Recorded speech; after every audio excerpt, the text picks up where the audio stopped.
If you're a content creator, you probably already know how easy it can be to waste money on gear that looks cool, that you never use, and just ends up in storage. Over the last few years, I've tested out a lot of different products. Some definitely ended up in storage, never to be used again, but a few things actually changed how I work and became a regular part of my workflow on a weekly basis. So today I want to go through 10 tools that I genuinely use on a weekly or daily basis that actually help me to make better content. And since it's Prime Day on Amazon, I've linked all these products down in the description in case you want to grab any of them on discount. Okay, so the first item is something that I've jumped into a lot over the past 6 months, and that is mechanical keyboards. Now in the space of a couple of months, I went from having 1 to having 5, and currently there's 2 that are my absolute favorite. One is from Vimilo. This is actually the most recent addition to my keyboard collection. This is the Manilo 75 Pro, and I got this one with the silent switches. However, my pretty much equal favorite is the Keychron Q1 Max. Now I like each for different reasons. The Vimilo feels amazing to type on, genuinely. It's actually really quiet, but it just feels super satisfying.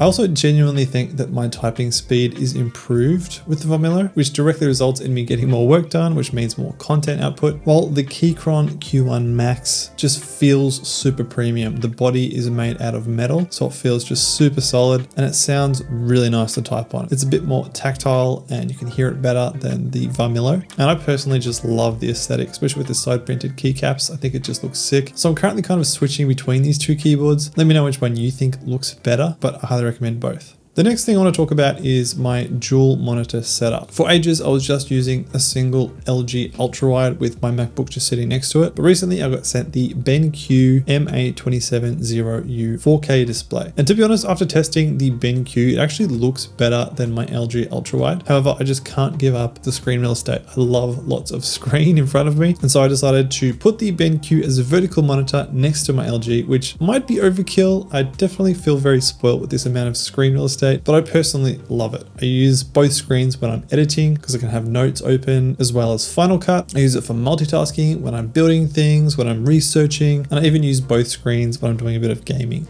So I still highly recommend an ultrawide over a standard monitor, but if you can get both, then it's honestly incredible. Next up, we have the Elgato Stream Deck. Now I've been using this for about 6 months as well, and it's something that I'm still using on a daily basis. I thought that maybe it'll be one of those things that I'd set up once and then kind of not really use, but I use it all the time, especially for switching on and off smart lamps in my office space. I use it regularly to control system brightness and volume on my Mac. I also like being able to control my media on Spotify with play, pause, and skip controls. I actually really like using emojis on my Stream Deck. It makes it really easy and quick to reply to comments. And then I've also created a whole bunch of custom Apple scripts to do all sorts of different things, including turning my dark mode on and off, injecting USB storage devices, and even controlling my NAS, which I'll talk a bit more about later. But one other thing that I use my Stream Deck for is to control my webcam, which is the next item on my list, and that is the OBSBot Meet 2. And a big thanks to OBSBot for sponsoring this segment. And honestly, I've been using OBSBot webcams for probably years at this point, and they're always my go-to, especially for all my Zoom calls, all my podcast recordings. They're all done with OBSBot because I get really high quality and reliable footage. The Meet 2 is amazing because it's really compact and lightweight, and you can put it on top of any computer. I think my favorite feature is the built-in automatic framing. And this uses AI to keep you at the center of the frame, even though the actual camera itself isn't on a gimbal. So no matter where you are in the frame, it's always going to look good. Now, if you stream on vertical platforms like TikTok, you can actually even use the Meet 2 in a portrait mode. It's really easy. You just flip it over and it magnetically attaches to the stand, and then you're good to go. I'm also always a fan of when companies prioritize privacy. And so there's a really easy to use magnetic privacy cover that you can just snap onto the front of the Meet 2 when you're not using it. And then I think the other thing that's really impressed me is their low light performance. Especially for me as someone who works in a relatively dimly lit office at times, the Meet 2 always gives me really solid image quality. It also has gesture control, so you can just use hand movements to do things like initiate tracking and zoom in and out. And it comes in 3 really cool colors. You've got space gray, aurora green, or cloud white. And this year for the Prime Day sales, OBSBot is running a special from July 8th to the 11th. where you can use the code OBSBOTCAM to get 20% off. There'll be a link down below if you want to check it out. And thanks again to OBSBot for sponsoring the video.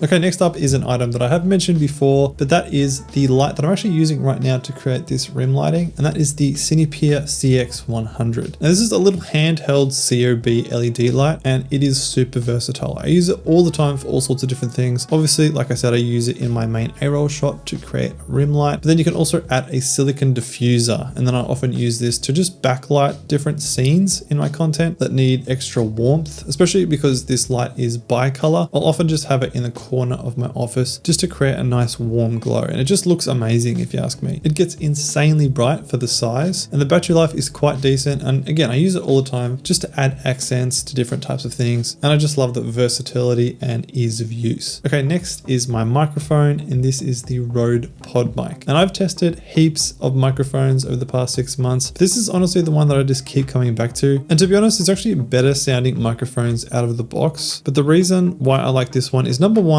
I actually really like the aesthetic of it. I think it looks really good. But number two, it's kind of like when you film footage in S-Log, fully ungraded. It gives you lots of room to color grade how you like.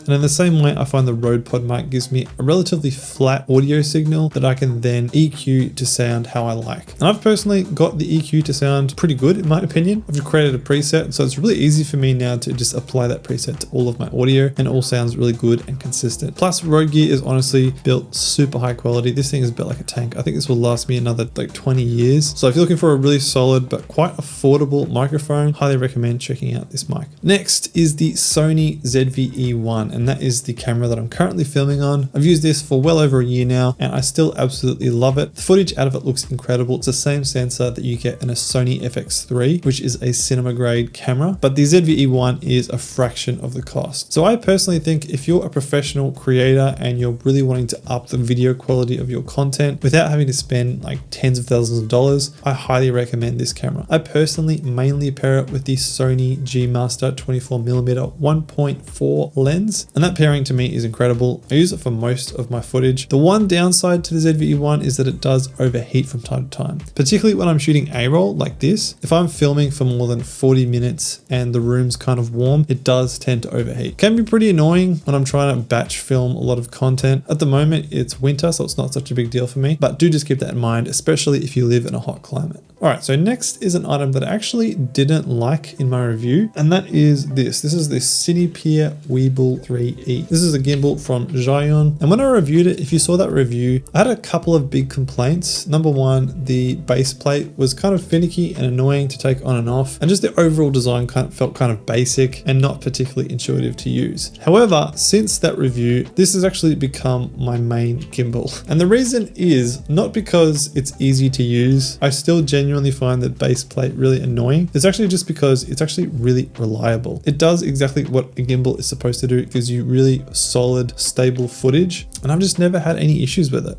When it comes to my other DJI Ronin gimbal, I've actually had issues with it and I've had to get it fixed by DJI themselves. But with the Cinepia, I've never had a problem. The battery life is amazing. It gives me super stable footage. So there's not heaps of glitz or glamour with this gimbal. But if you're looking for something really reliable, I recommend checking it out. Next is my favorite piece of gear from all of last year, which is the Zima Cube Pro. Now this is a NAS. If you don't know what a NAS is, NAS stands for Network Attached Storage, and it's basically a computer that runs 24/7 with heaps of storage. And for me, it's been a total game changer. I store my entire B-roll content library on the Zima Cube. I used to just have all of my footage spread across all sorts of different external SSDs and drives, and it was a total pain, but now I've put it all into the one location on the NAS, and it's just so convenient. Plus I archive all of my old YouTube video projects on there. I think I'm now up to about 9 terabytes of storage used on the NAS, but I've still got like 20 terabytes free, so I'm not going to run out anytime soon. So if you're a creator with heaps of footage spread across lots of drives, then a NAS is definitely going to change your life. Now, last but not least, this item people seem to either love or hate, and that is a monitor light bar. Now, I'm using the BenQ Screen Bar Pro, and I personally love monitor light bars. I'm never going to go back to not using them. For me, having my desktop lit up really clearly is just super nice. Anytime the bar is turned off, I immediately notice, and it just makes my office feel dark. This BenQ one is really good. The light is super directional, so there's no glare on your monitor and no light gets into your eyes. But there's all sorts of monitor light bars out there, and I don't think you need to spend hundreds to get a good good one. And to be honest, I don't really understand why people don't seem to like them. If you're not a fan, let me know why in the comments. If you want to see even more tech and gadgets that I use on a regular basis, then check out this video here where I've got a whole other list.